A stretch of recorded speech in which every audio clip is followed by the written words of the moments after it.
Hi everyone. Today we're going to study women's suffrage. Suffrage. Suffrage means right to vote. So in the beginning of this country, in the United States, women could not vote. So this was a long fight. Okay, from 1848 to 1920. Finally, in 1920, women gained the right to vote. Vocabulary for today, first word is suffragist. Okay, so you'll notice this ending ist, I-S-T. Usually we use this for people. So a suffragist is a woman, or woman who fought for the right to vote. Okay, so two famous women or two famous suffragists are Elizabeth Cady Stanton and Susan B. Anthony. So Susan B. Anthony is on the $1 coin here. Next vocabulary word is convention. Convention. Convention is another word for a meeting. We hold these truths to be self-evident, that all men and women are created equal. No, that's not the Declaration of Independence. It's actually from the Declaration of Sentiments, a document signed at the first ever Women's Rights Convention in 1848. Back then, women in the US weren't allowed to do a lot of things men were, like vote, and it would take them another 70 years to be granted that fundamental right. Why? Well, many thought encouraging women's involvement in politics would undermine society. The prospect of women voting was threatening to the white men who held power. In 1848, Elizabeth Cady Stanton and Lucretia Mott decided to organize factions across the country that were campaigning for suffrage, or the right to vote.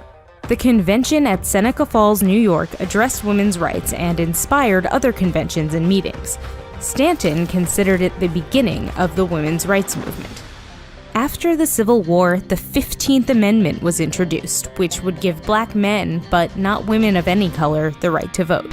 Suffragists were split. Stanton and Susan B. Anthony opposed the amendment, objecting to the exclusion of women. They formed the National Woman Suffrage Association, hoping to pass a constitutional amendment that included women.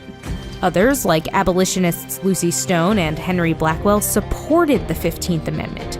They founded the American Woman Suffrage Association and lobbied for the women's right to vote on a state level instead of through a national amendment. The 15th Amendment was ratified in 1870. Black men could vote, but women still couldn't. In 1878, a women's suffrage amendment penned by Susan B. Anthony was finally proposed in Congress, but it was defeated on the Senate floor in 1887. In 1890, the separate suffrage movements merged, opting to tackle suffrage by state in the wake of the federal amendment's defeat. Within 6 years, Colorado, Utah, and Idaho granted women the right to vote. Wyoming had already done it in 1869. Around the same time, the National Association of Colored Women was formed, bringing together more than 100 black women's clubs.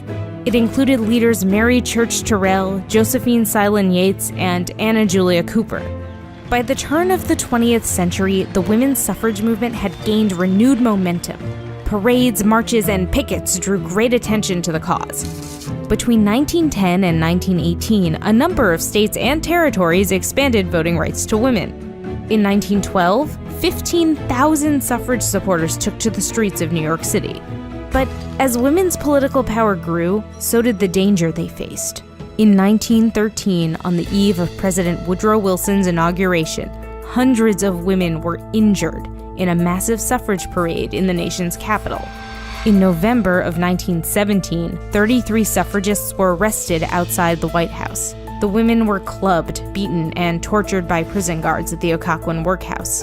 One of the movement's leaders, Alice Paul, founder of what became the National Woman's Party, was placed in solitary confinement in order to break her will and undermine her credibility. But press coverage of the women's treatment increased sympathy for their plight. And in 1918, Representative Jeanette Rankin, the first woman in Congress, opened congressional debate on a women's suffrage amendment.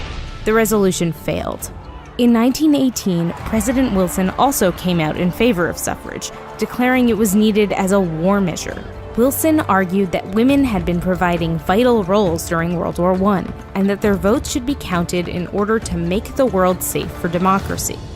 Finally, in 1919, the Federal Women's Suffrage Amendment, the same one written by Susan B. Anthony back in 1878, was passed by the House and the Senate.